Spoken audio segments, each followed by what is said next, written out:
Pacaraí. Team Viajero. Team Viajero. Team Viajero.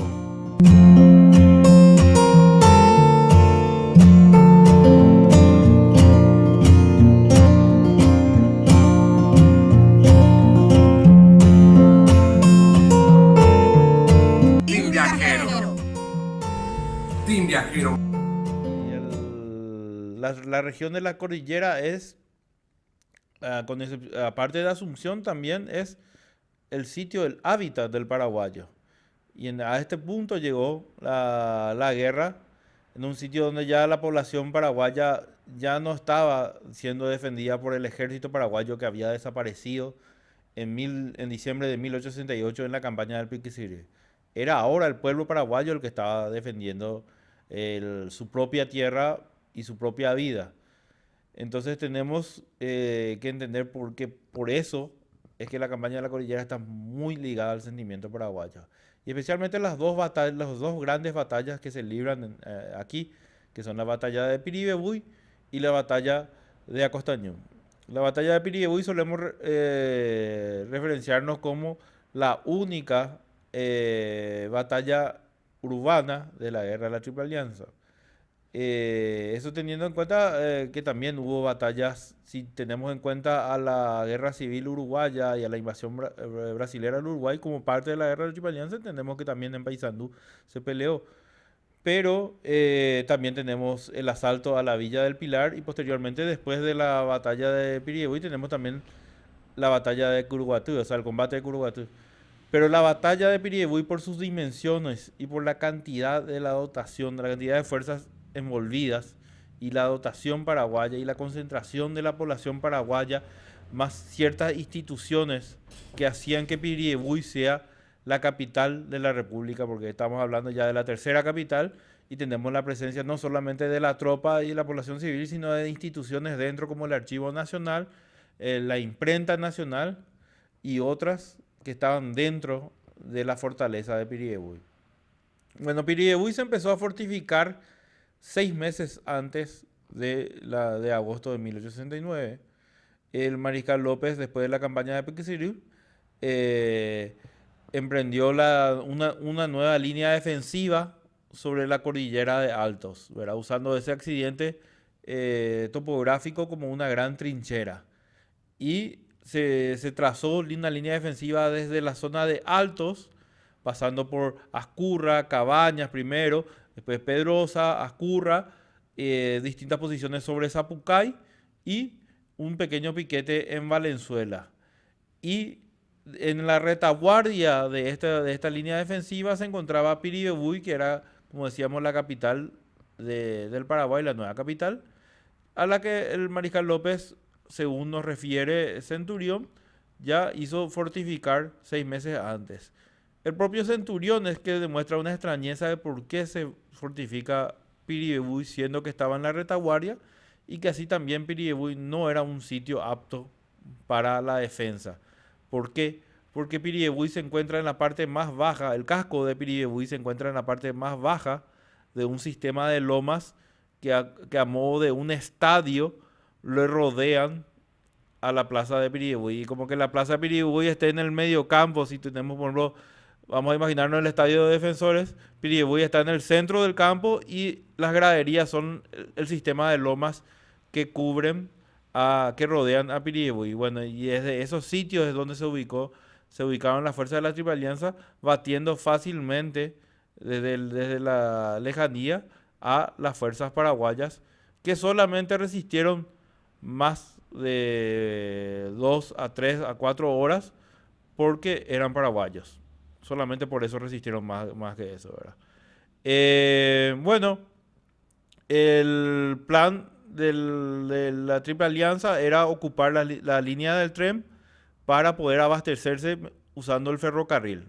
Porque cuando se traslada una notable cantidad de tropas, como la tropa brasileña, que movían 20.000 hombres, es necesario alimentarle a toda esa tropa. Entonces usaban el ferrocarril, que estaba construido hasta la zona de Paraguarí. El eje principal, entonces tenemos que el eje principal de la fuerza de la Triple Alianza era la línea del ferrocarril. Su centro logístico para esta campaña era Pirayú. A través de Pirayú estaba el cuartel general del Conde Deu, y de ahí lanzó sendos ataques, primeramente para medir lo que era la posición de Ascurra. Se dieron cuenta que por Ascurra no iban a poder subir. Lanzaron otros ataques por la zona de Pedrosa, de Cabañas. También se dieron cuenta que no podían subir por ahí. Y entonces trazaron un ataque de movimiento como tenaza. Una fuerza tenía que ir sobre Altos, bajo el comando de Emilia Mitre, y otra, la fuerza mayor, iba a contornear la serranía de Altos, iba a llegar a Paraguarí, y de Paraguarí se iba a dirigir a Zapucay, y iba a ascender por la zona de Valenzuela, que se encontraba desprotegida. Justamente la crítica que hace Centurión es que dice que se fortificó Piribebuy de balde, porque estaba detrás de toda una línea, y que se hubiese fortificado otra silla. Hoy por hoy podemos identificar que lo ideal hubiese sido fortificar Altos y Valenzuela, ¿verdad? Pero bueno, en esa época se decidió fortificar Piribebuy, y la fuerza de la Triple Alianza, una fuerza de 20.000 hombres y 50 bocas de fuego, subió la falda del cerro por la zona de Valenzuela, encontrando escasa resistencia. Y para el día 8 y 9 de agosto de 1869 ya se sabía que era inminente el avance de esta fuerza contra Piribebuy. Es ahí que el mariscal López ordena al comandante, el teniente coronel, en otros casos también figura como coronel, Pedro Pablo Caballero, jefe de la plaza de Piribebuy, que obligue a la población civil a retirarse a los bosques próximos que rodean la zona del poblado, a fin de que no reciban daño en el inminente combate. ¿Qué pasó?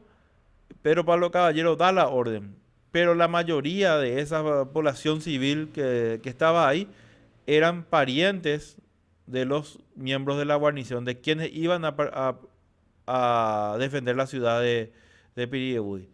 Y estos familiares no quisieron tener una suerte distinta a sus seres queridos.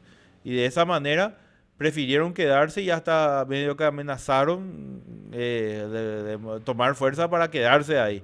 Entonces, Pedro Pablo Caballero no tuvo otro más remedio que permitir que esta gran cantidad de civiles permanezca y que sean adjuntados a las fuerzas defensivas de Piribebuy. Entonces tenemos 1.600 defensores que se aprestaron a defender Piribebuy, que fue rodeada ya el día 10 de agosto de 1869 por todos lados.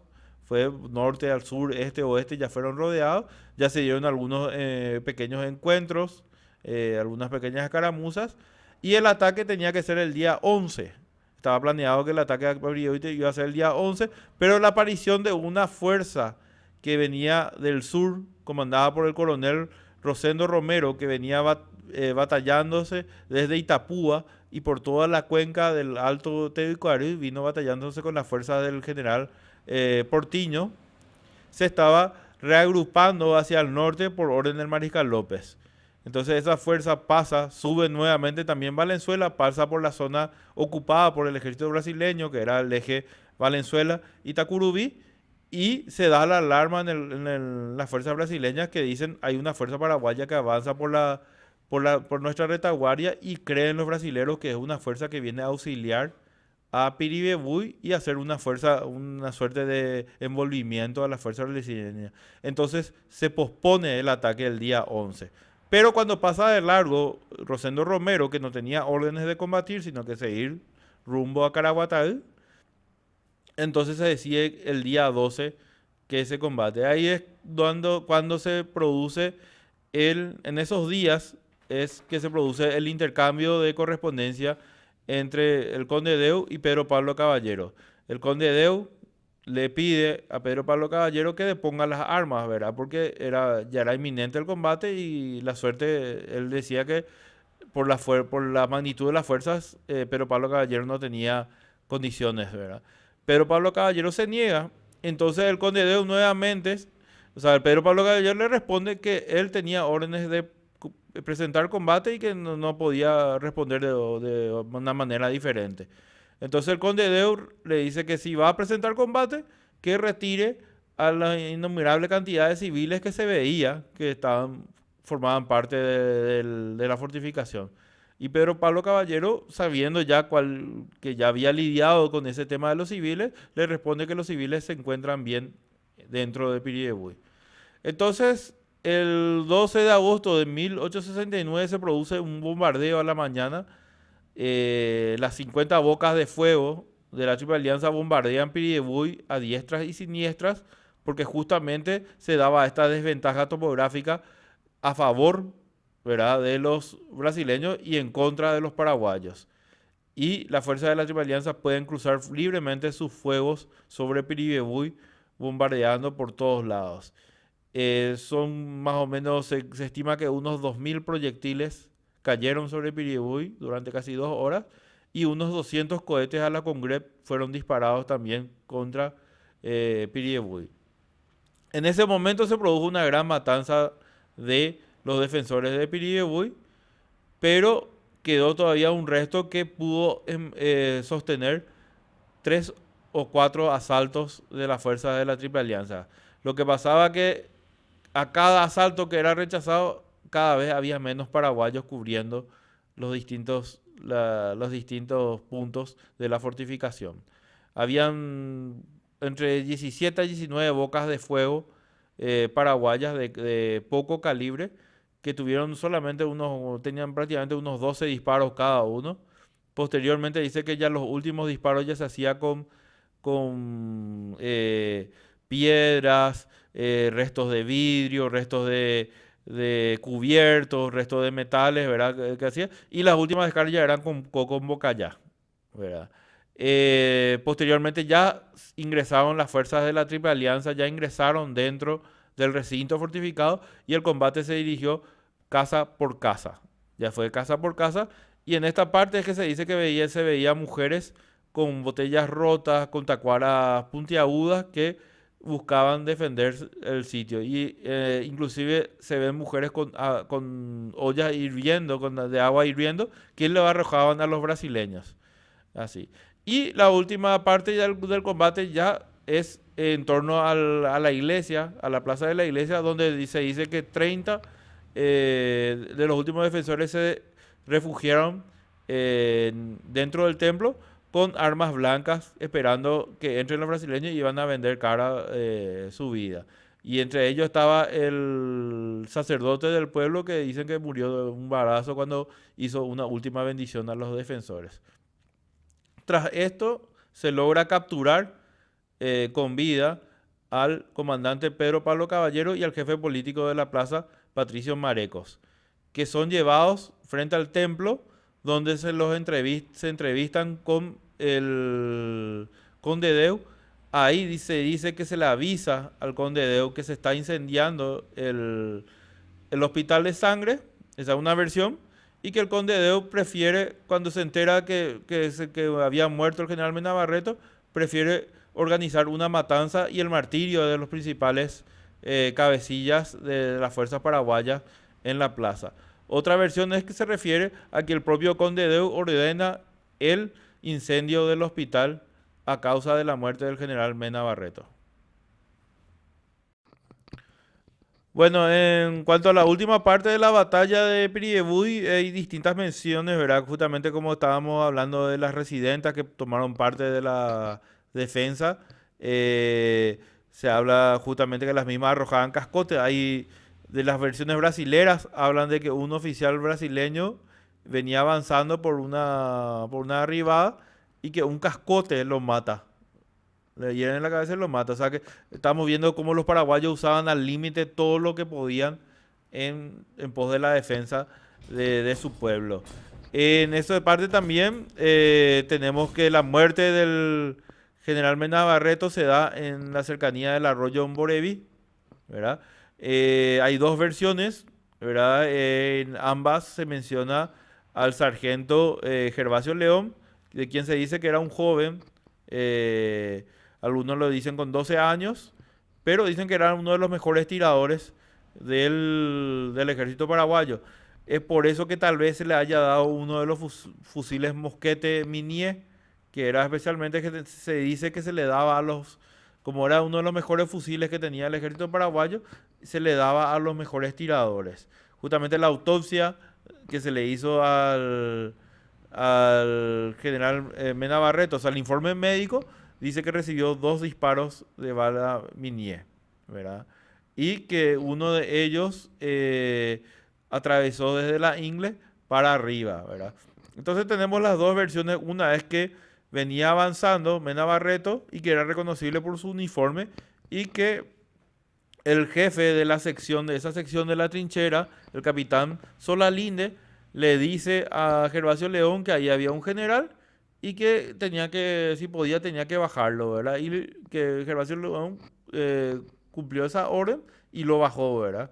Otra versión es que dice que Gervasio León estaba herido y semi-refugiado debajo de un árbol que estaba semi-sumergido en el arroyo Moreví y que tenía preparado el mosquete y que ve que un jinete pasa por encima de él y ahí le pone una bala de abajo para arriba. Esta versión coincide notablemente con el informe médico de la muerte de Mena Barreto, que dice que fue retirado por su tropa y que murió en un rancho cercano echando espuma por la boca, ¿verdad? Entonces, al finalizar la batalla, el conde Deu se acerca, podemos notar que se acerca y entabla una conversación con Pedro Pablo Caballero.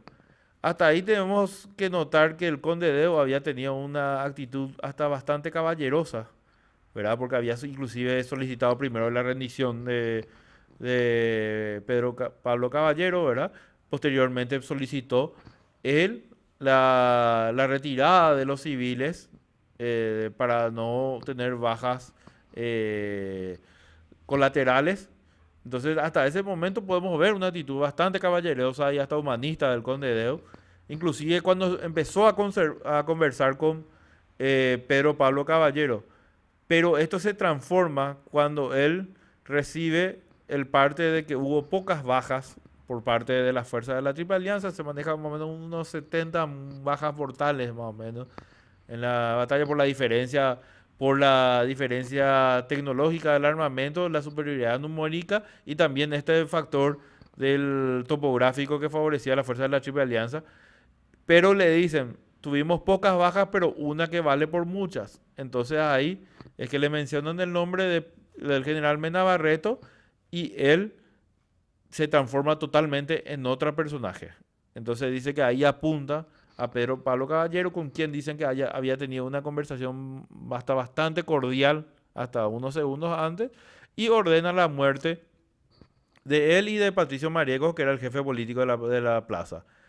Hay distintas versiones, dicen que lo martirizan primero a Pedro Pablo Caballero, que los tiran con 4 caballos, otros dicen que los tiran con las cureñas de unos cañones, lo azotan y lo degüellan hasta decapitarlo, ¿verdad? Enfrente a la esposa que asiste todo esto y que se desmaya ante este cuadro tenebroso y es asistida por un jinete, un oficial jinete que se baja de su caballo, un oficial brasileño que se baja de su caballo y le asiste a esta mujer,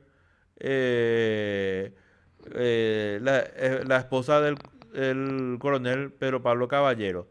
Este mismo jinete fue quien enterró al Mariscal López. Pues nosotros tenemos la leyenda de que a Mariscal López lo enterró con sus propias manos Madame Lynch, cosa que no es cierta. Sí es cierto que ella exigió que se le entregue el cuerpo, compró una tela a la propia fuerza a los vivanderos que acompañaban la fuerza brasileña, compró una tela, envolvió el cuerpo de López y de su hijo y consiguió que alguien cabe la tumba de ambos y le enterró. Y este fue el jinete que le rescató a la esposa de Pedro Caballero, que le auxilió. Y este mismo jinete, llamado Floriano Peixoto, fue quien unos 10 o 20 años después derroca al propio emperador del Brasil, terminando por término a la monarquía brasileña y instaurando la república en el Brasil. Se dice que la gran cantidad de matanza que fue ordenada, se dice que fue ordenada por el conde Deu, aunque el propio Cerqueira, en sus propias memorias, él participó de la batalla y también Taunay, pero Taunay medio se ascribe a la parte oficial, entonces no menciona los desmanes brasileros, ¿verdad? Pero Cerqueira sí, que escribe por su propio motu, sí habla de que toda la tropa brasileña estaba fuera de sí y que perseguían a niños indefensos y que la matanza era generalizada, ¿verdad? Aunque otras versiones dicen que también el conde Deu ordenó la matanza general. Pero sí sabemos que el conde Deu ordenó la muerte de los oficiales y de parte de los presentes ahí en la zona de la plaza, ¿verdad? Por las propias fuentes brasileñas también nos mencionan eso. Entonces tenemos fuentes paraguayas y fuentes brasileñas que mencionan esto. Y que esta matanza solamente fue parada cuando entra en acción el oficial, el jefe de la artillería brasileña, el general Emilio Malet, que era un francés al servicio del ejército de Brasil, que protesta contra el maltrato de los paraguayos, ¿verdad? Y que solamente eso paró, ¿verdad? También tenemos la versión de que el Hilario Marilla, quien era el comandante de la artillería paraguaya, ya había perdido una pierna anteriormente. El famoso cohetero, ¿verdad? El cohetero de la muerte, Amarilla, es quien se presenta frente al conde Deu y le avisa que se estaba quemando el hospital. Y el conde Deu hace caso omiso a esto y prefiere seguir con la matanza. Entonces, en este caso ya tenemos una actitud criminal haciendo caso omiso que le da ya una responsabilidad como si fuera el propio causante, ¿verdad? Tenemos también versiones recogidas también posteriormente por Oleari, ¿verdad? Lastimosamente no están escritas, o sea, no tenemos la firma de quienes haya un testimonio escrito, pero se dice que él mismo mandó encerrar a, a los propios pacientes, ¿verdad? Se mandó cerrar las puertas y ordenó la quema del hospital. En cuanto a la quema del hospital, tenemos la historia de la enfermera Francisca Yegros, que ingresa al hospital tratando de salvar a sus pacientes y ya no sale del hospital, es también muerta por las llamas. El hospital aparentemente era un complejo de dos edificios, ¿verdad? Una casa y lo que se cree que era como un secadero de ladrillos, una olería, un tinglado que fue levantado en diciembre de 1868 porque ya era un hospital de retaguardia. Y era de techo de paja baja, ¿verdad? De una sola planta, lo que nos da a entender que era algo fácil de evacuar, ¿verdad? Podemos entender que era fácil de evacuar, ahí no había escalera, no había pasillo, no había... Entonces, con eso podemos tener una pequeña pizca de que sí, hubo una premeditación para incendiar el hospital porque no podemos hablar de tantas bajas en ese hecho. Bueno, después tenemos varias anécdotas, ¿verdad? Las anécdotas de los niños que también participaron en Piribebuy, los niños que eran de Villarrica, que seguían al maestro Fermín López, ¿verdad? Que fueron puestos en la zona que se llamaba Reducto Escuela, que es el lado sur del perímetro fortificado de Piribebuy, que da con el arroyo Piribebuy y que daba una zona bastante fangosa. Entonces ahí por lo menos había una intención de mandar a los chicos a una zona donde tenían menos posibilidades de asalto, ¿verdad? Porque era una zona fangosa que dificultaba el avance de la infantería y de la caballería y estaba también en el arroyo. Entonces eso es reconocido como el reducto de escuela. La figura de Fermín López aparece ya, él era un maestro de Piribebuy que vino con creo que 12 de sus alumnos, marchó y se puso a disposición del Mariscal López en ya una etapa temprana de la guerra. Eh, Posteriormente él estuvo a cargo de la escuela de Piribebuy y cuando llegó el momento del combate él dirigió a sus alumnos hasta que un proyectil lo hiere. Tenemos información de que a él lo hieren y que es evacuado, o sea, se mantuvo en la trinchera hasta que se desangró y se desvaneció. Y después posteriormente se lo evacuó y se lo puso en uno de los pasillos del corredor de la iglesia, donde cuentan que fue degollado por orden del conde Deu en esa zona.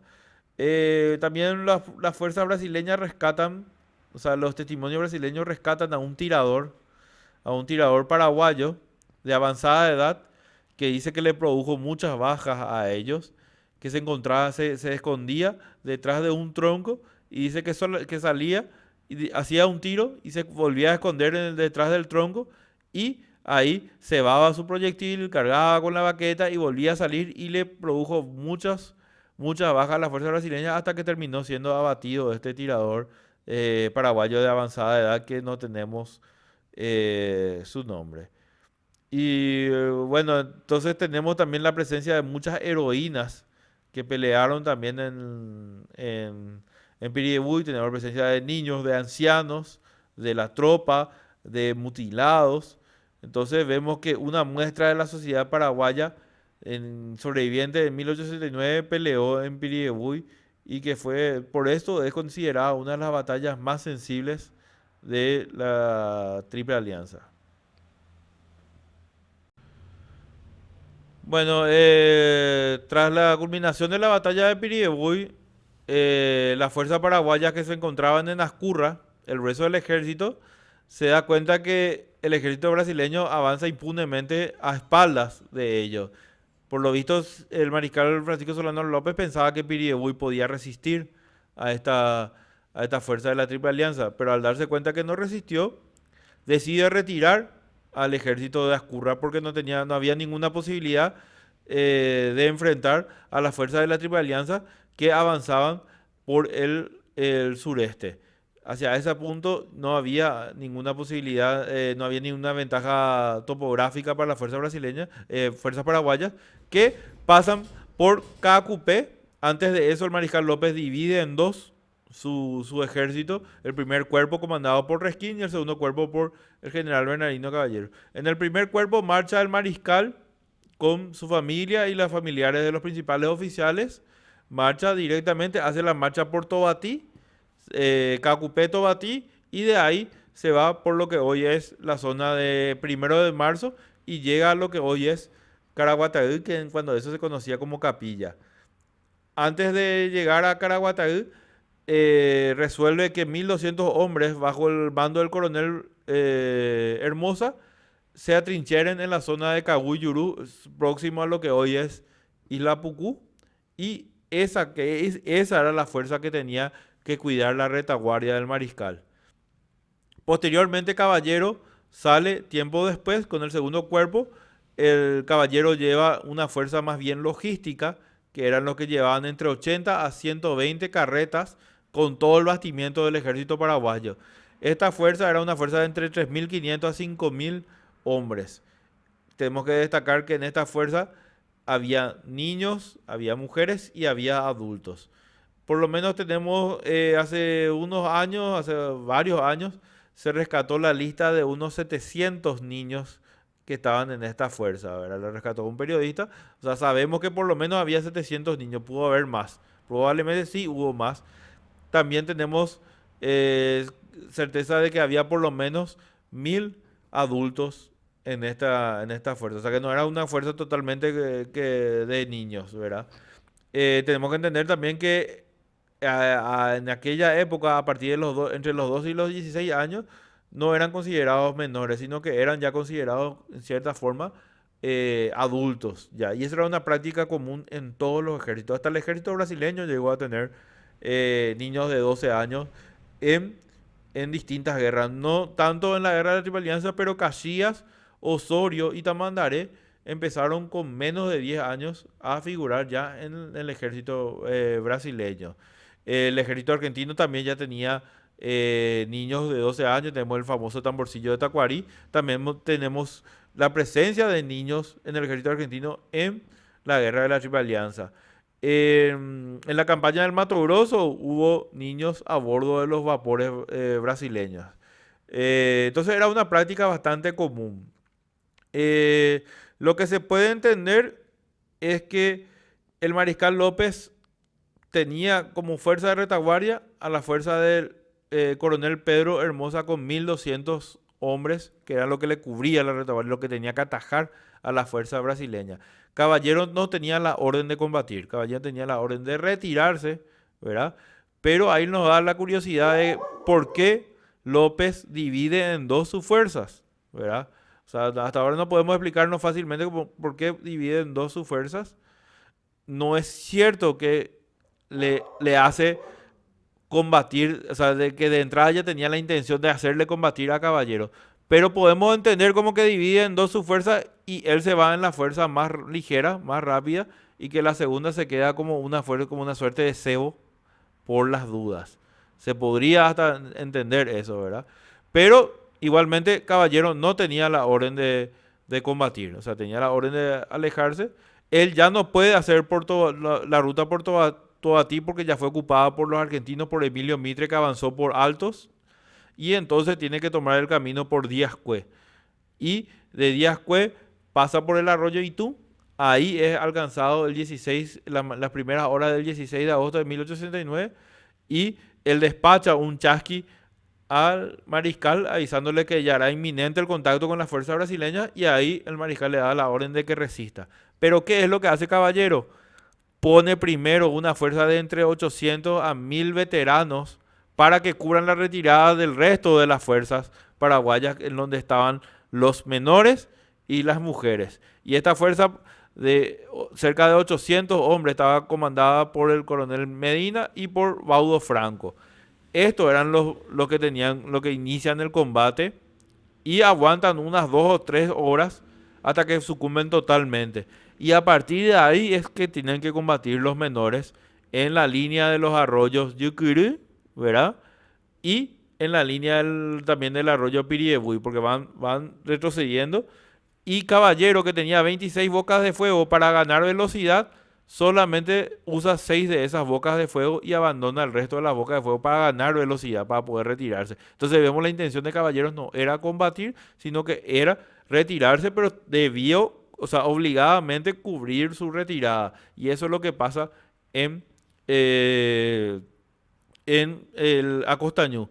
Pero cada vez que lograba pasar uno de los cauces hídricos, le aparecía una fuerza brasileña apeligrando la retaguardia. Primero el general Recín, que avanza entre los arroyos Yucurú y Piribebuy. Y posteriormente, cuando pasa el último cauce importante, que es el Piribebuy, le aparece por la espalda las fuerzas del general Correa de la Cámara. Ahí la fuerza paraguaya ya estaba muy disminuida y ya rompen su formación totalmente. Y ahí es que se produce un entrevero ya totalmente desigual y donde pelean prácticamente 100 o sea, el 100% de las fuerzas paraguayas que ya pelean ya eran prácticamente menores, porque ya habían sucumbido todos los mayores, excepto una fuerza de caballería de 15 jinetes, donde estaba País José País Loló, José Dolores Molas y Florentino Oviedo, ¿verdad? Que hacen una última carga contra la fuerza brasileña y de la cual sobreviven solamente José Dolores Mola y Oviedo, que sobreviven porque se quedan con tantas heridas que quedan desvanecidos y son rescatados por la fuerza brasileña. Y posteriormente se produce la quemazón del campo atrás de la línea del Piribebuy, y ahí es donde mueren muchísimos niños. Y se produce también una Wigan, el investigador norteamericano, es quien menciona que durante 3 días se produce el degüello de los heridos encontrados en Acostañó.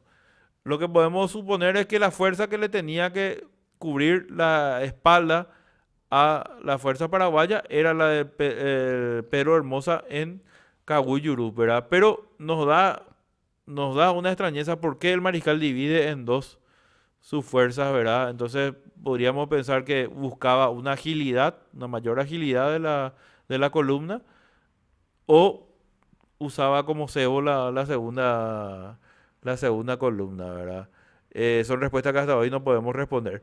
Posteriormente, el 18 de agosto de 1869 se ataca Caguiyurú.